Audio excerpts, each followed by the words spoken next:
Shalom saudara-saudara, jumpa lagi dalam renungan Light of Revival pada pagi hari ini.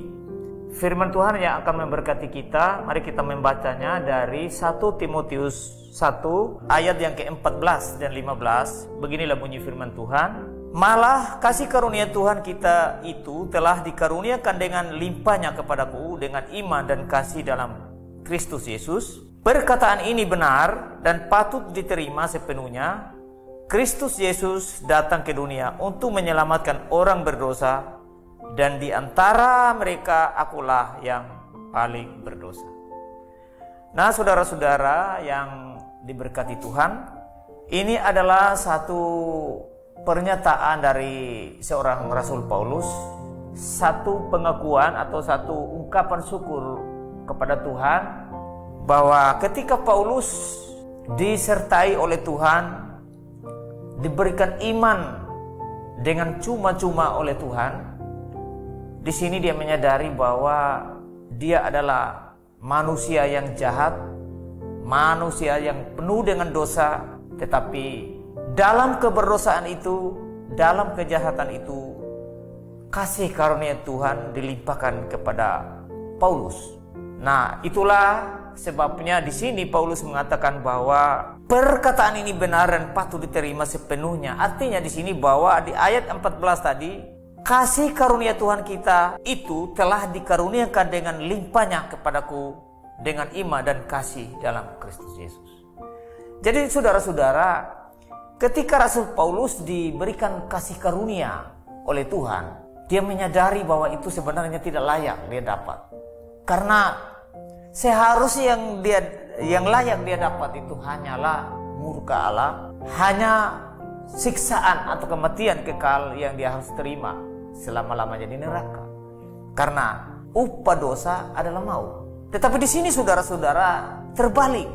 Orang yang seperti Paulus yang tidak berbeda dengan kita manusia berdosa, manusia yang jahat, tetapi di sini Allah lewat Yesus Kristus memberikan kasih karunia, memberikan iman kepada Paulus. Akhirnya dia beriman kepada Kristus. Dia percaya kepada Kristus sehingga dia punya keyakinan keselamatan, dan bukti dari keselamatan yang dia peroleh, yang diterima dengan cuma-cuma itulah makanya Paulus melayani Tuhan secara mati-matian. Dia memberitakan Injil kapan saja, di mana saja, sampai pada akhir hidupnya. Kenapa itu semua dia lakukan? Itu hanyalah sebagai bukti dari imannya. Jadi dia berbuat baik, melayani Tuhan, bukan supaya dia selamat, karena dia sudah selamat. Bukti dari keselamatan itulah dia mau melayani Tuhan. Dan saudara-saudara, dan lanjut kepada potongan ayat yang ke-15 dikatakan, Kristus Yesus datang ke dunia untuk menyelamatkan orang berdosa. Jadi Kristus datang ke dunia atau telah lahir di dalam Natal, benar-benar atau betul-betul dia mau datang mencari orang yang berdosa. Dia mau menyelamatkan kita yang berdosa. Tapi ingat saudara, banyak orang hari ini pikir bahwa oh iya, Kristus sudah lahir, datang ke dunia 2000-an tahun yang lalu menyelamatkan saya, sehingga seenaknya saja dia hidup.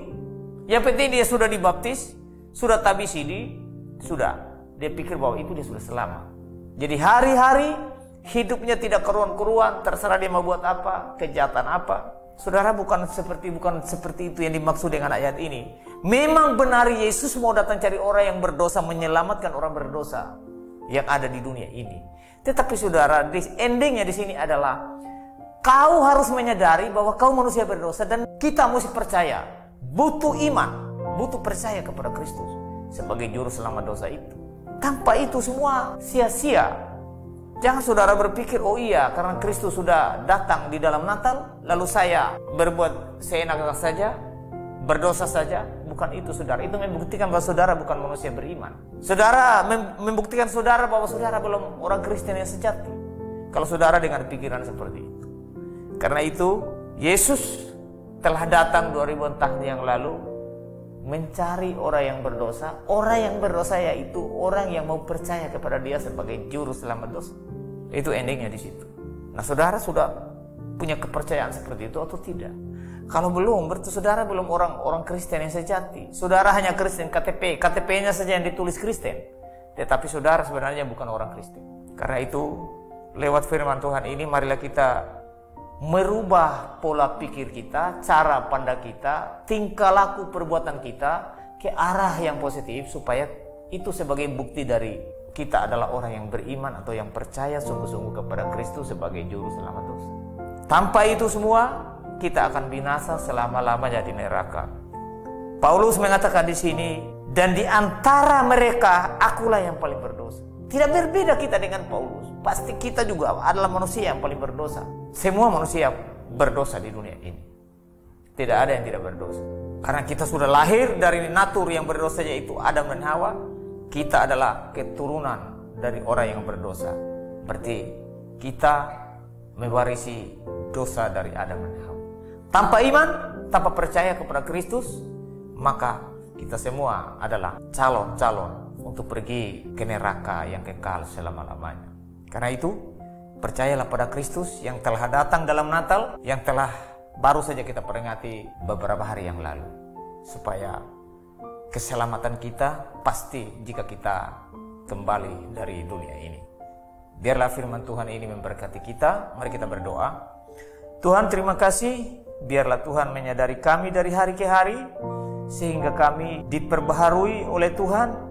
Kita mengerti firman Tuhan dan kami boleh diberikan iman yang sejati, dan kami boleh menyadari bahwa kami manusia berdosa yang hanya butuh iman pada Kristus, dan kami boleh diselamatkan.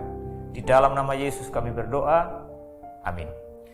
Baik saudara-saudara, biarlah firman Tuhan ini boleh menyertai kita di sepanjang hari-hari hidup kita. Shalom.